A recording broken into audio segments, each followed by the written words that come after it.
तैयार है मोनिका के हाथ की गर्मा गर्म कॉफी।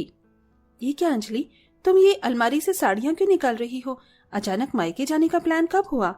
मेरे मायके जाने का प्लान नहीं हुआ है, मैं तो इन नई साड़ियों को छुपा रही हूँ। लेकिन क्यों? अरे आज शाम को वो आफत की पुड़िया आने वाली है, कहीं उसने मेरी ये नई साड़ियां देख ली तो एक भी नहीं छोड़ेगी। क्या कहा तुमने? वो आने वाली है?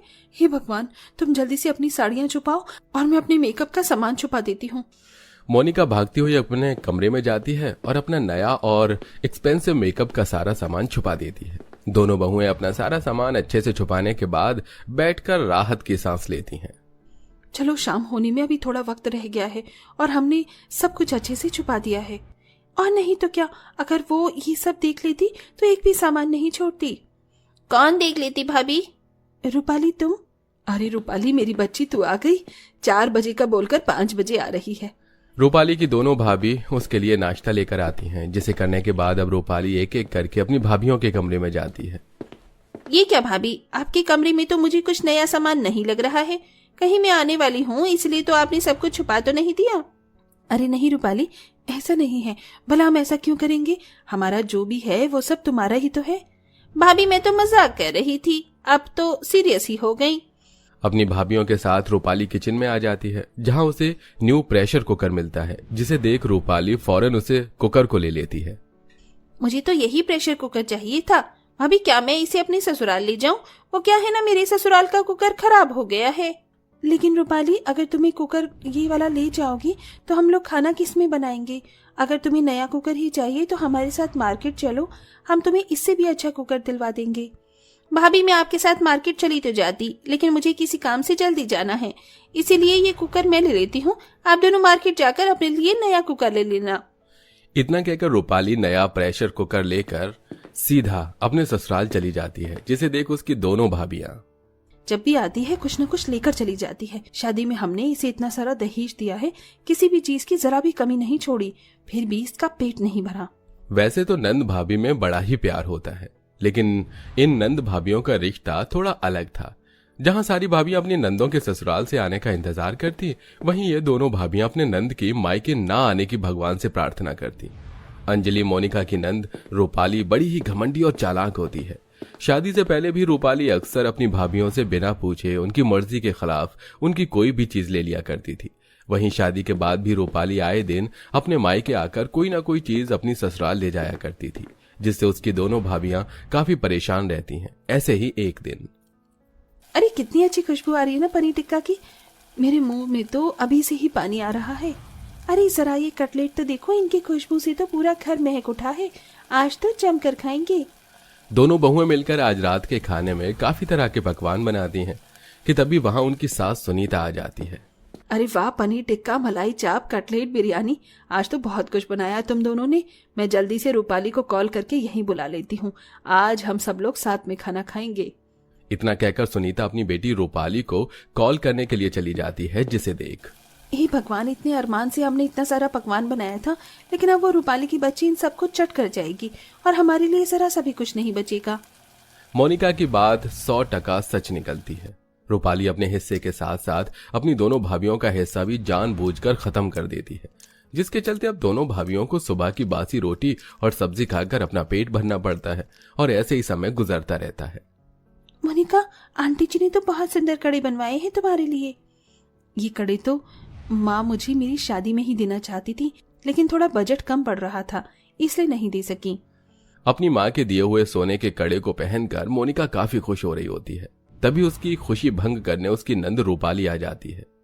वाह भाभी, ये कड़े तो कितने प्यारे लग रहे हैं। आपको पता है, ऐसे ही कड़े का डिजाइन मैंने एक मैगजीन में देखा था। जब से मेरा मन इन कड़ों को पहनने का कर रहा है। काश मैं भी ऐसे कड़े पहन पाती। हाय मेरी बच्ची, कैसे उदास हो गई। मोनिका बहू, थोड़े दिनों के लिए अपने कड़े निकालकर अपनी ननद को पहनने के लिए दे दे। इस बेचारी के भी इन कड़ों को पहनने के अरमान पूरे हो जाएंगे। माँ जी, ये आप क्या कह रही हैं? ये कड़े मुझे मेरी माँ ने दिए हैं, मैं रूपाली को कैसे दे सकती हूँ? अरे तो मैंने कौन सा बोला है तुझे कि तू हमेशा के लिए इसे दे दे? कुछ दिनों के लिए दे दे और जब तुझे पहनना हो तो वापस ले लियो। हाँ भाभी, और वैसे भी मुझे परसों एक शादी में जाना था, मेरी साड़ी पर ये कड़े काफी अच्छे लगेंगे। इतना कहकर रूपाली खुद ही मोनिका के हाथों से उसके कड़े निकाल कर पहन लेती है। देखा माँ, ये कड़े मेरे हाथों में कितने एक छोटे से गांव में मोहन नाम का एक गरीब किसान रहता था। वो दिन रात खेतों में मेहनत करता, लेकिन फिर भी मुश्किल से अपने घर का खर्च चला पाता था। सुबह होते ही वो हल लेकर खेत में लग जाता, पसीने और चिंता के साथ अपनी जिंदगी को जैसे तैसे आगे बढ़ाता रहता। मोहन की पत्नी सरला एक सीधी साधी और समझदार महिला थी, जो हर हाल में घर संभालती थी। उसकी 2 बेटियां थीं। बड़ी बेटी गीता, जो समझदार और अच्छे स्वभाव की थी, और छोटी बेटी नीलम, जो चंचल और चालाक थी, लेकिन अपनी बड़ी बहन से बहुत ईर्ष्या करती थी। दोपहर का समय था। रसोई में सरला चूल्हे के पास बैठी खाना बना रही थी। गीता उसके पास आकर चुपचाप सब्जी काटने लगी। गीता बेटा, तुम हर काम इतनी लगन से करती हो, सच में तुमसे घर संभल जाता है। माँ, ये तो मेरा फर्ज है, आप इतनी मेहनत करती हैं तो मैं कैसे पीछे रह सकती हूँ। तुम्हारी यही बात मुझे सबसे अच्छी लगती है, शांत स्वभाव और समझदारी। इतना कहते कहते अचानक सरला को ध्यान आता है, अरे नीलम कहाँ है? सुबह से दिखी ही नहीं। नीलम, ओ नीलम! सरला जोर से आवाज लगाती है। कुछ पल सन्नाटा रहता है, फिर तेज कदमों की आवाज आती है। नीलम गुस्से और चिड़चिड़े अंदाज में रसोई में अंदर आती है। क्या है माँ, इतनी जोर जोर से क्यों बुला रही हैं? मैं कोई खाली नहीं बैठी थी। बात करने का ये तरीका है? मैं बस पूछ रही थी कि तुम कहाँ थीं। नीलम हंसते हुए तंज में, आपको मेरी क्या चिंता होगी, आपको तो बस आपकी आदर्श बेटी गीता की ही फिक्र रहती है। गीता, नीलम ऐसा मत बोलो। नीलम गुस्से में बीच में काटते हुए, आप चुप ही रहो दीदी, हर वक्त अच्छी बनने का नाटक मत किया करो। सबके सामने सीधी साधी बनती हो और सारी तारीफें भी तुम ही ले जाती हो। नीलम, बस करो नीलम, ये जलन तुम्हें गलत रास्ते पर ले जा रही है। हाँ, जलन है मुझे, क्योंकि मुझे हमेशा आप दोनों के बीच में छोटा और बेकार महसूस कराया जाता है। आप दोनों को तो बस एक दूसरे की अच्छाई ही दिखती है। दोपहर की तेज धूप खेतों पर चमक रही थी। मोहन अपने खेत में हल चला रहा था। उसके कपड़े पसीने से भीग चुके थे, लेकिन वो बिना रुके काम करता जा रहा था।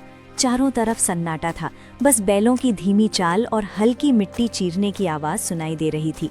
थोड़ी देर बाद मोहन रुका, अपने माथे का पसीना पोंछा और आसमान की ओर देखने लगा। हे भगवान, इस बार तो दया कर देना। हर साल की तरह इस बार भी अगर फसल खराब हो गई ना, तो घर चलाना मुश्किल हो जाएगा। बच्चों की जिम्मेदारी है, घर का खर्च है, कब तक यूं ही जैसे तैसे चलता रहेगा। वो गहरी सांस लेकर फिर आसमान की ओर देखता है। बस भगवान, इस बार कोई मुसीबत मत आने देना। बारिश समय पर हो जाए, फसल अच्छी हो जाए, ताकि मेरे बच्चों को थोड़ा अच्छा जीवन दे सकूं। इतना कहकर वो फिर से काम करने लगता है। तभी दूर से कोई आवाज लगाता है, अरे मोहन! मोहन मुड़कर देखता है। उसका दोस्त रामलाल उसकी तरफ आ रहा होता है। क्या बात है भाई, आज तो बड़े सोच में डूबे हुए लग रहे हो।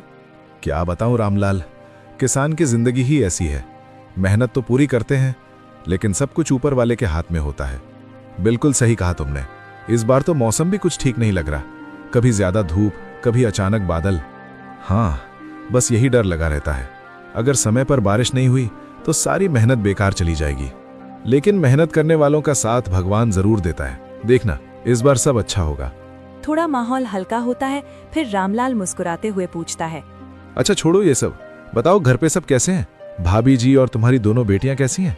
सब ठीक हैं।